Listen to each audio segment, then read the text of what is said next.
जो देखने आ रहे हैं ना व्यूअर्स, उनको अब एक लेवल और अप जाने की ज़रूरत है। तो बहुत ही इससे इंटेंस कोई कहानी, कोई ऐसी कहानी जो लोगों को बिलीव ना हो कि इतनी भी डरावनी कहानी हो सकती है कि नहीं।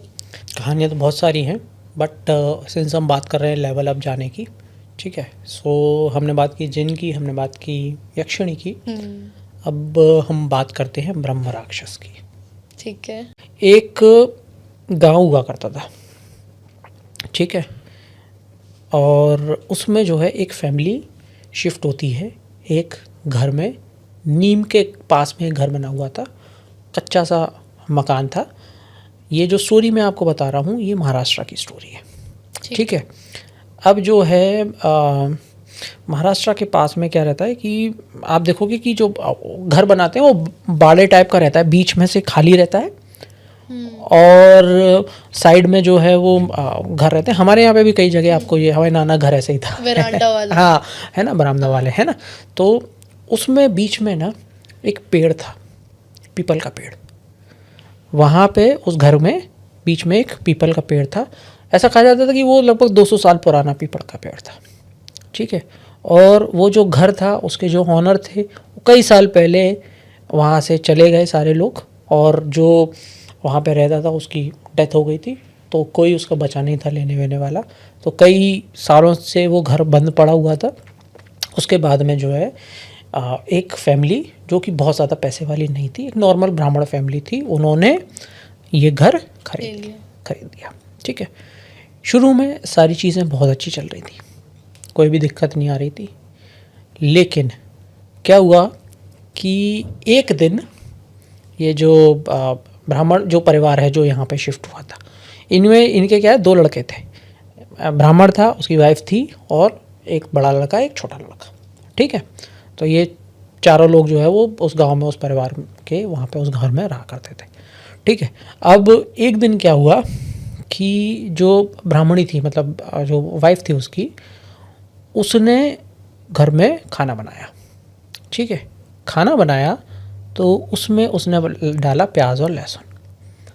अब वो जो ब्राह्मणी थी खाना बना रही थी, पंडित जी गए हुए थे, जो ब्राह्मण था वो गए हुए थे कथा करने के लिए, जो डेली का उनका काम था। दोनों लड़के थे नहीं, छोटा वाला स्कूल में पढ़ता था, बड़ा वाला कहीं जॉब करने के लिए जाता था। तो वो जॉब करने के लिए गया, ठीक है। अब वो ब्राह्मणी जो थी वो प्याज और लहसुन का खाना बना रही थी। तो उसको ऐसा महसूस हुआ कि कोई पीछे से उसको तेज़ हुकार में बोल रहा है कि मेरे घर में प्याज लहसुन का खाना नहीं बनेगा, ऐसा। तो वो जो ब्राह्मणी होती है उसको कुछ समझ में नहीं आता, पीछे मुड़ के देखती तो वहाँ तो कोई भी नहीं था, केवल वो पेड़ जो था पीपल का वो खड़ा हुआ था, और दूर दूर तक कुछ भी नहीं था। तो उसने इस बात को इग्नोर कर दिया और वापस से खाना बना रहे। दोबारा से उसको ये जो है शब्द सुनाई पड़े। तो फिर अगेन वही, उसने पीछे देखा कोई भी नहीं था, तो इग्नोर करके उसने खाना बनाना चालू कर दिया। जब सब लोग आए शाम को, सबने खाना खाया। खाना खाने के बाद में सब लोगों को पता नहीं ऐसा कुछ अजीब सा पूरे घर में माहौल फील हुआ, और वो जो पीपल का पेड़ था वो तेज़ तेज़ से ऐसे ऐसे हिलने लगा, ठीक है। और सब लोग बहुत ज़्यादा सरप्राइज थे, क्यों? क्योंकि कोई भी हवा आसपास में नहीं चल रही, लेकिन इतनी ज़्यादा तेज़ से ये पीपल का पेड़ क्यों शेक कर रहा है। तभी ऐसा होता है कि एक हवा का तेज़ झोंका आता है और वो ब्राह्मणी के ऊपर जो है वो लगता है, और वो जो लेडी थी वो कम से कम 5 से 7 फीट पीछे ऐसा चली जाती है। किसी को कुछ भी समझ में नहीं आता कि यार अचानक से ऐसा क्या हुआ, हवा तो इतनी तेज़ चली रही है, और कितनी भी तेज़ हवा चले कोई एक इंसान ऐसे पीछे उड़ के नहीं जा सकता, है ना। फिर रात में लगभग 1 बजे के आसपास जब ब्राह्मणी सो रही थी, तो उसको ऐसा फील होता है कि कोई उसका गला दबा रहा है और उससे बोल रहा है कि मेरे घर में अब से प्याज लहसुन का खाना अगर बनाया तो मैं तुमको छोड़ूंगा नहीं, ठीक है।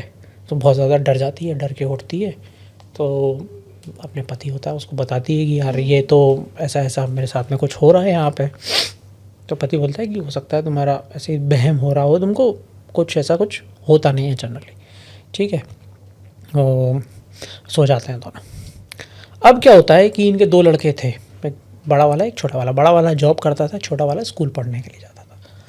तो एक दिन क्या हुआ कि जो बड़ा वाला लड़का था वो शराब पी के घर आया।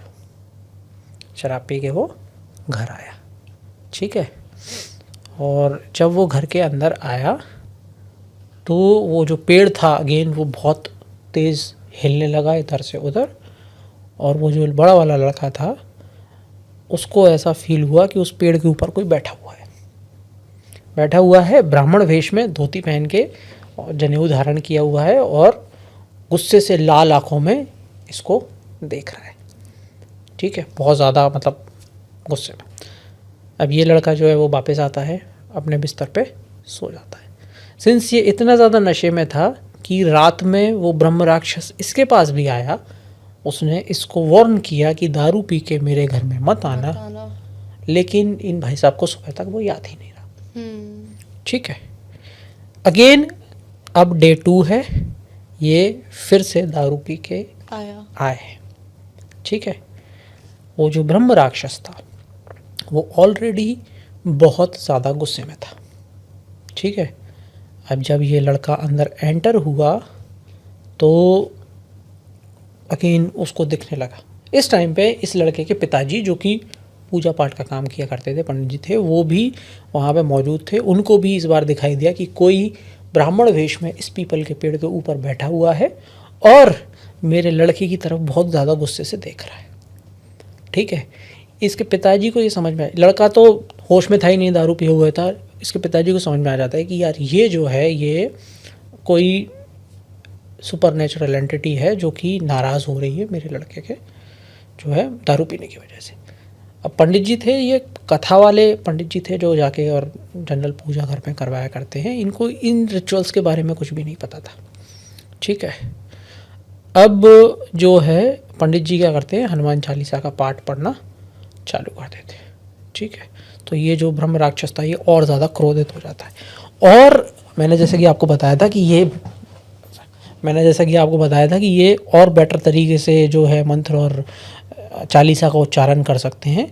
तो ये गुस्से में अलग रूप ले लेता है, भयंकर विशाल, है ना, क्रोध वाला, लाल बड़ी बड़ी आँखें, और जो है हनुमान चालीसा का इनसे भी तेज़ उच्चारण करना चालू कर देता है। इस पर्टिकुलर मोमेंट में वो जो पेड़ था वो बहुत ही ज़्यादा डरावना लगने लग जाता है। और जो पंडित जी थे वो इस जो ब्रह्म राक्षस को वो खड़े होकर वो देख रहे थे कि यार ये तो बहुत ज़्यादा डेंजरस हो गया। वो जो क्या कहते हैं ना ब्रह्म राक्षस था वो पंडित जी को हिदायत देता है कि तेरा लड़का मेरे मना करने के बाद भी दारू पी के आ रहा है, ये मेरा घर है, अगर ये फिर से दारू पी के आया तो मैं इस बात का जिम्मेदार नहीं होऊंगा। लड़का, वो पंडित जी जो थे वो माफ़ी मांगते हैं, अंदर चले जाते हैं, अपनी वाइफ थी उसको बताते हैं कि यार ये जो है उस दिन तुम्हारे साथ में इंसिडेंट हुआ था वो इसीलिए हुआ था कि यहाँ पे कोई एंटिटी रहती है जो कि क्या कहते हैं ना नाराज़ है हमारे लहसुन प्याज का खाना बनाने से और हमारे लड़के के शराब पी के आने से, ठीक है। वो गलती पंडित सोचते हैं कि यार चलो मैं किसी से पूछ के और इसका उपाय बताऊंगा कि यार ये कैसे हुआ था और है ना क्या इसमें इसको हम कैसे ठीक कर सकते हैं, क्योंकि घर तो हमने खरीद लिया, कोई इंसान अब बार बार तो घर खरीद नहीं सकता, यहाँ से शिफ्ट तो हो नहीं सकता है, ठीक है। अब नेक्स्ट डे फिर से क्या हुआ कि वो जो लड़का था फिर दारू पी के आया गया। अब ये रात थी जो उसकी आखिरी रात थी। जैसे ही वो अंदर आया, ब्रह्म राक्षस ऑलरेडी बहुत ज़्यादा क्रोध में था। क्योंकि वो अपने जो पेड़ था उस पर शांति से रह रहा था, कई सालों से घर खाली पड़ा हुआ था। अब यहाँ पे जब लोग आना चालू हो गए तो उसकी एक तो शांति भंग हुई, दूसरा फिर प्याज लहसुन का खाना उसको पसंद नहीं था, वो उन्होंने बनाना चालू करा, तीसरा दारू पीना जो कि सबसे एक्सट्रीम। अब जब वो शाम गुजरती है और दूसरा दिन होता है तो जब ये लोग जागते हैं, ब्राह्मण और उसकी वाइफ और छोटा वाला लड़का, तो वो देखते हैं कि इनका जो बड़ा वाला लड़का था वो उस पीपल के पेड़ पे उल्टा लटका हुआ था। जो उसकी जटाएं, जो पीपल का जो पेड़ था उसकी जो डालियाँ थी वो ऐसी थी कि उसके पूरे गले में फंसी हुई थी। ऐसा लग रहा था कि पीपल के पेड़ ने उसका गला पकड़ के ऐसे जकड़ के और उसको मार दिया हो। तो माँ जो थी वो बहुत ज़्यादा रोने लग जाती है। बाप उसको ऑलरेडी समझ में आ गया था कि ये हमसे गलती हो गई है, हमने यहाँ पे रहने वाली इस एंटिटी को परेशान कर दिया है, इसीलिए इसने ऐसा हमारे साथ में किया। अब ये जो थे पंडित जी, इनके मिलने वाले एक और थे जो कि इस तरीके की क्रियाएं भी करते थे।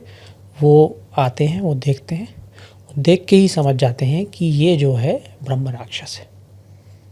ठीक है, अब जो है ब्रह्म राक्षस है तो वो देखते हैं और ब्रह्म राक्षस का आह्वान करने की कोशिश करते हैं। उसके सामने जो हाथ जोड़ते हैं, उससे रिक्वेस्ट करते हैं कि आप क्यों यहाँ पे रह रहे हो, मतलब आपको क्या चाहिए जिससे आप जा सको। तो ब्रह्म राक्षस बताता है कि मैं पहले जो है यहाँ पे रहा करता था इस घर में, और यहाँ पे इस गांव में एक तांत्रिक भी रहा करता था जो कि मुझसे बहुत ज़्यादा द्वेष रखता था, जलता था। तो उस तांत्रिक ने मारण क्रिया का प्रयोग करके जो है मुझे मार दिया। उसके मरने के बाद में मैं ब्रह्म राक्षस बना हूँ। अब मुझे उस तांत्रिक से बदला चाहिए, तो ही मैं यहाँ से जा पाऊँगा। तो ये लोग सुन के बहुत ज़्यादा शॉक्ड हो जाते हैं। क्यों? क्योंकि वो तांत्रिक, और ये 100 साल पहले की बात है, अब तो वो तांत्रिक है ही नहीं है यहाँ पे, है ना। तो लेकिन ब्रह्म राक्षस हट जाता कि नहीं, मुझे तो बदला चाहिए, तभी मैं यहाँ से जाऊँगा, मेरी आत्मा को जो है वो मुक्ति तभी मिलेगी, या फिर मैं तभी ये घर छोड़ूंगा। इनको नहीं समझ में आता कुछ भी, अब क्या किया जाए। फिर ये दोनों मिलके, कौन? वो लड़के का पिता, इनका मित्र, ये दोनों मिलके एक और नेक्स्ट लेवल का जो एक और बड़ा इनसे पुजारी था जो इस तरीके के रिचुअल्स किया करता था, उसके मिलाते हैं। ठीक है, उसको ये लोग लेके आते हैं। तब जब ये लोग उसको लेके आते हैं तो वो बताता है कि जो पुराना वाला जो तांत्रिक था उसने यहाँ पे इसको मारने के लिए जो सामग्री का प्रयोग किया हुआ था, गुड़िया का और बाकी चीज़ों का, वो यहाँ पे इसके घर के अंदर ही गड़ी हुई है। आप उसको ढूंढो, पहले आप उसको ख़त्म करो, तब इसको थोड़ी सी शांति मिलेगी, तब हम नेक्स्ट स्टेप आगे जाएंगे। ठीक है। अब इस पर्टिकुलर ड्यूरेशन में जब वो पूरे घर की खुदाई करते हैं, उनको एक गुड़िया मिलती है जिसके साथ में कुछ पोटली में बंधा हुआ था। बहुत ज़्यादा उसकी हालत ख़राब हो गई थी क्योंकि कई साल पुरानी थी वो। उसको फिर वो जो मंत्र उसमें लगे हुए थे उसकी वो काट करते हैं। काट करने के बाद में जो है जो ब्रह्म राक्षस वो और ज़्यादा क्रोध में आ जाता है। अब वो जो है ब्रह्म राक्षस बिल्कुल भी ये नहीं चाह रहा था कि ये लोग अब यहाँ पे अंदर एंटर भी करें मेरे घर में। मेरे को रहना है पीसफुली, लेकिन ये लोग आके मेरे को परेशान कर रहे हैं। तो हर रोज़ रात में इन लोगों को जो जिस पे ये सोया करते थे, खटिया जो थी सोया करते थे, वो लगभग 10 फीट ऊपर जाया करती थी। और ऊपर जाने के बाद में वहाँ से एकदम छोड़ दिया करते, तो फ्री फॉल होके ये सारे लोग नीचे आया करते थे। यस। और इस वजह से ये जो ब्राह्मणी थी जो प्याज लहसुन खाना बनाती, उसकी कमर में चोट लग गई, तो वो बेड रेस्ट पे।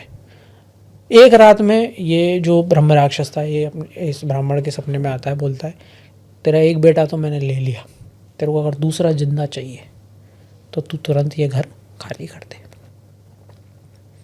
ठीक है। इन लोगों ने अपना दूसरे दिन बोरिया बिस्तर बांधा और अपने जो क्या कहते हैं ना परिवार वाला कोई मित्र इनके पास में जो रहता था उसके पास में ये लोग शिफ्ट हो गए। लेकिन ब्राह्मण ने घर में आना बंद नहीं किया। अच्छा। हाँ, ब्राह्मण ने घर में आना बंद नहीं किया। वो उसको ये था कि यार मेरा घर है, मैं क्यों छोड़ के जाऊँ। ठीक है। फिर इन्होंने क्या हुआ कि जो तीसरा जो बंदा था उसने बोला कि देखो एंटिटी इतनी ज़्यादा पावरफुल है कि हम इसको किसी भी रिचुअल से नहीं शांत कर सकते या भगा सकते हैं। अब तो ये है कि तुम जाओ या तो प्रार्थना कर लो, लेकिन उससे भी उसको शांति नहीं मिलेगी, वो हाँ या ना में जवाब दे देगा, रहेगा वो वहीं। या तो उसकी मुक्ति के लिए आप कुछ पूजा पाठ कर लो, तो वो हम कर सकते हैं। ठीक है। तो ब्राह्मण ने रोज़ जाके जो है वहाँ पे सुंदरकांड का पाठ करना चालू किया डेली बेसिस पे, ठीक है। तो 1 2 3 लगभग 3 हफ्ते डेली जब शाम को ब्राह्मण वहाँ जाके सुंदरकांड का पाठ करता था, तो तीसरे हफ्ते के बाद में उसको ये फील होना चालू हुआ कि घर की जो एनर्जी है वो अब रिलैक्स है, नॉर्मल है, और अब जो है हो सकता है यहाँ पे ब्रह्म राक्षस ना हो, ठीक है। 3 हफ्ते के बाद में अगेन वो अपने मित्र को और वो एक और जो गुरुजी थे उनको घर में लेके आता है और उनसे पूछता है, तो अब वो गुरुजी कंफर्म करते हैं कि अब यहाँ पे वो नहीं है, अब वो जा चुका है।